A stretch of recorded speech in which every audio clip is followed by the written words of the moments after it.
was with terrorists and their support infrastructure and not with Pakistan military.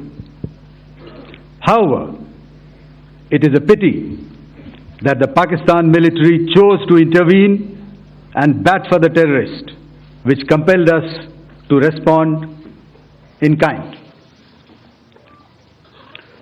दोस्तों, हमारी लड़ाई आतंकवाद और आतंकवादियों के खिलाफ थी।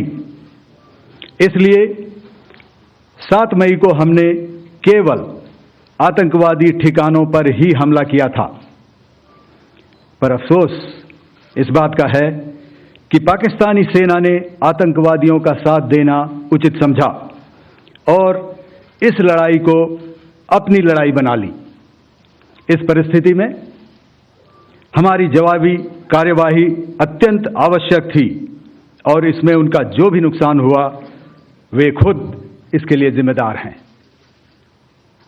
हमारी तरफ से हमारी एयर डिफेंस सिस्टम्स देश के लिए दीवार की तरह खड़ी थी और इसको भेदना दुश्मन के लिए नामुमकिन था। This brings me to the point, how have Indian forces managed to minimize the damage to both civilian and military infra in the country in spite of the unrelenting efforts by the Pakistani forces?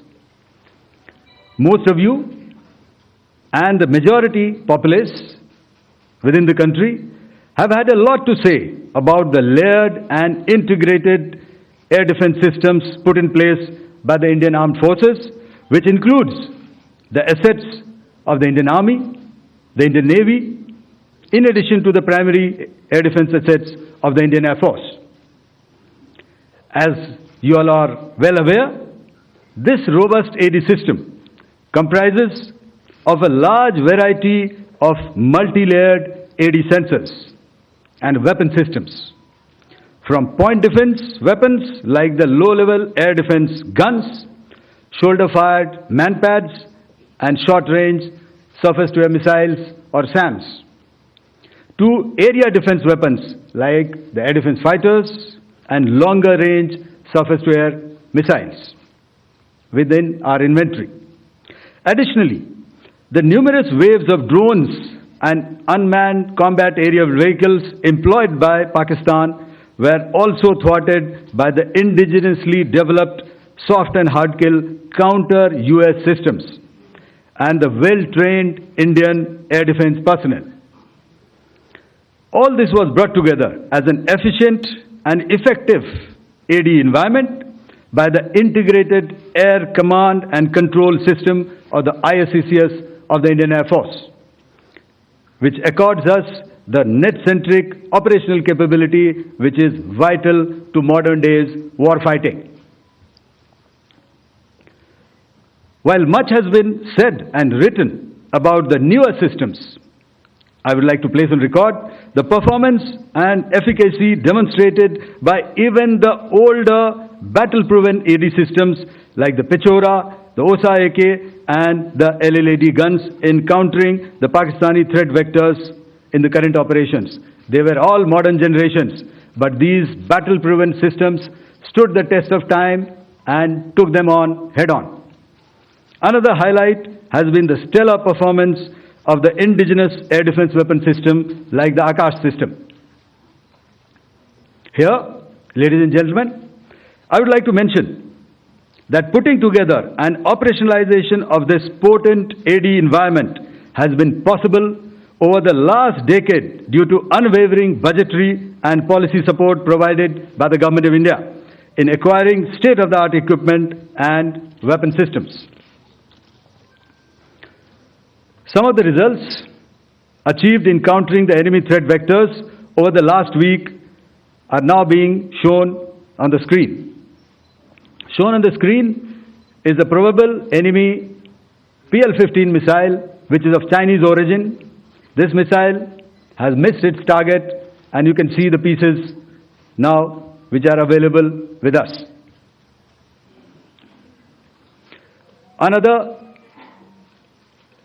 weapon system or weapon which was found was the long-range rocket, the pieces of which you can now see on the screen.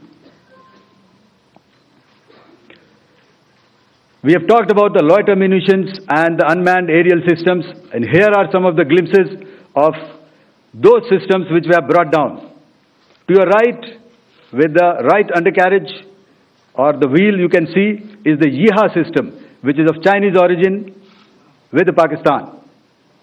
You can see some quadcopters and you can see one odd Sonka drone hanging by the wire. All these have been brought down by our trained crew and air defense systems. As far as our offensive actions are concerned, yesterday I had already shared some details about the targets engaged by the Indian Air Force. The composite picture of the Indian Air Force targeting so far is now shown on the screen. As you can see, we have targeted the length and breadth of the adversary. I'm sure most of you would have already seen the effect of these strikes on ground, courtesy the large number of videos and photographs being circulated in the media. A few representative examples from the open source are now being shown to you on the screen. In fact, two of them. This is the strike on the Noor Khan Air Base. And you can see the effect. I'm sure most of you have seen the video. I have also picked it up from your sources only. And this is the aftermath of our strike at Rahim Khan Air Base. You can see the massive crater that it has left on its runway. And you can see the pinpoint accuracy of our weapons.